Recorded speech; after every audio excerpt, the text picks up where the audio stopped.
Yeah, I don't have to come tomorrow night. I don't have class. I don't have school tomorrow either. What am I supposed to do after psych class? Like, I come up here. Go home. Seriously. Okay, front, back, Door left, and and right. windows. Front, you're going to look for the sulcus, right? The interventricular sulcus. That's going to separate right and left, and it's going to tell you that you're on the front of the heart. Because if we turn this back here, no sulcus. Okay? So sulcus, you're on the front of the heart. Apex, base of the left ventricle. So now you know left, right, front and back. Okay? If we look at the vessels, and this one's been clipped really close, but this one right here, the one that's most anterior, that's the pulmonary artery, right?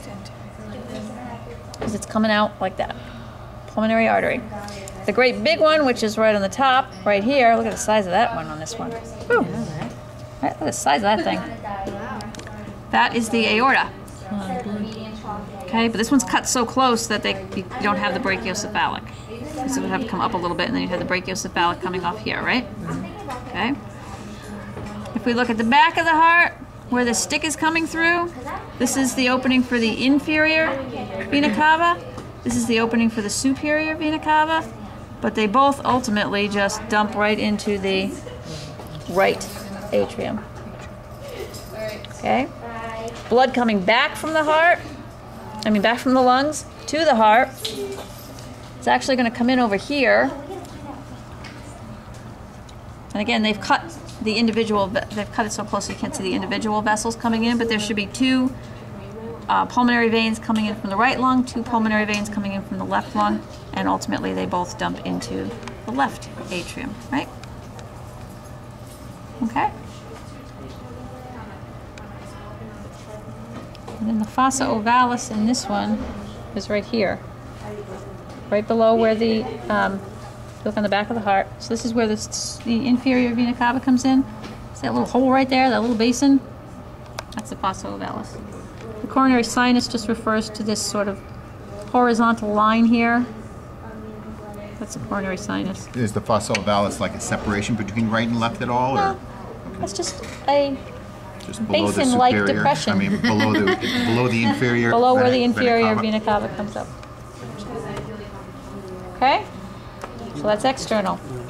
So then again, this is the front of the heart because here's the sulcus. Okay? This is the left side because here's the apex. Right? So if we open it up, again, here's the left side, and it's much bigger, a lot more myocardial tissue here, right? And this is the small right side. Okay? Cuspid valves are between the atria and the ventricles. So if we start with the left side here, here's our left atrium up here with the pectinate muscles, the bumps here. Okay, that's going to contract and send blood through this valve here. This is a bicuspid or two-part cuspid valve. Okay, and those little tendons, those chordae tendineae, are anchored to the papillary muscles, which are these protrusions right here on the wall. Here's the chordae tendineae anchored to the papillary. Okay, if we look further down here, you can see these big ridges of muscle here. That's the trabeculae carnae, extra muscle in the left side. Okay, that left side now, it's got all that nice oxygen-rich blood, and it's going to pump it out through the aorta. And there is a valve that regulates flow from the ventricle to the aorta, which is the aortic semilunar valve, and that is right here at the opening to the aorta. Okay, that's the semilunar valve, the aortic semilunar valve. Okay, if we look at the right side of the heart, now the right side of the heart, that oxygen poor blood comes into the right atrium, that contracts and sends it through, and I don't have a good right side here, sends it through a tricuspid valve, okay, to the right ventricle. That right ventricle is going to contract, and it's oxygen poor blood, so we're going to have to send it out through the pulmonary artery, right? And there is a valve, if we look, that regulates flow out of the right ventricle and into the pulmonary artery. So that's the pulmonary semilunar valve. Okay? On both sides. It's two-part valve. Mm-hmm. And in the right side, we also have the moderator band. There's some kind of, what's the separation? What's that called? The septum? That's called the septum? Mm-hmm. Yep. You can't really...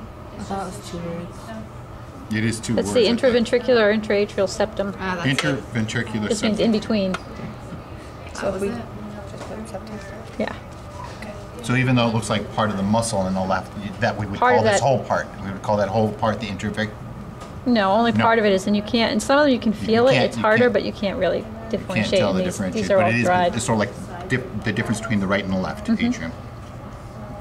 Right and left atrium or right and left ventricle. Ventricle. So okay, so that's the other part of that. So it's the intraventricular. You have one for the atrium and the ventricle, but it's actually all the same. Yeah, it's the same type of tissue, but these are just too dried out. If they put a pin there and they ask you what that is, and you said septum, fine. If you say myocardium, fine. It's fine with me. True. True.